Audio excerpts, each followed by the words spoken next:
Good morning, and thank you for joining with me this morning. Getting our rights is a big thing, isn't it? Joan and I had a wee argument last week about what rights it was reasonable to grant to those who were on the surface not deserving of it because of their actions. I won't tell you the outcome, but she's not speaking to me. I'm only kidding.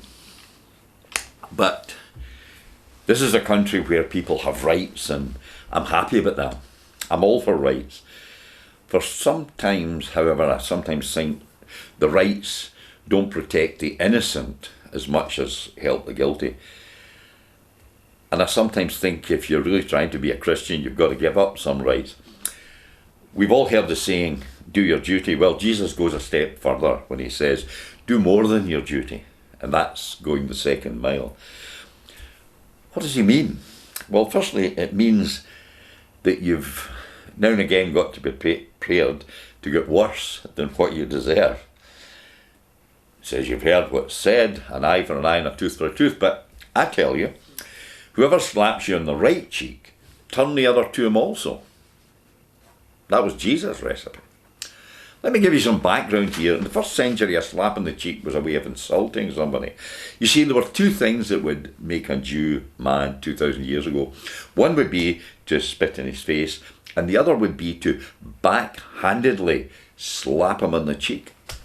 When somebody slaps you on the cheek, it's the natural impulse to slap them back. Am I right? Somebody insults you. Your first thought is to insult them back. I watched a guy interviewing some children, and he was talking to a wee boy called Peter, and he said, do you try to do the things that Jesus told you to do? Peter said, Jesus hasn't told me to do anything. And the interviewer said, well, how about if somebody hits you on one cheek, you turn the other cheek? And he said, what does that mean? The interviewer says, that means if somebody hits you, you don't hit them back. And the wee guy, Peter, looked at him and said, that doesn't sound too clever.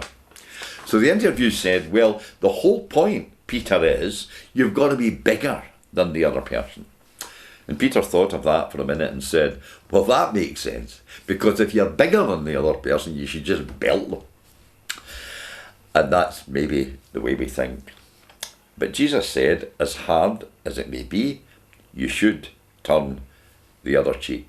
And he was talking about personal revenge. I would also say that it has also implications about the wars that are happening all over the place.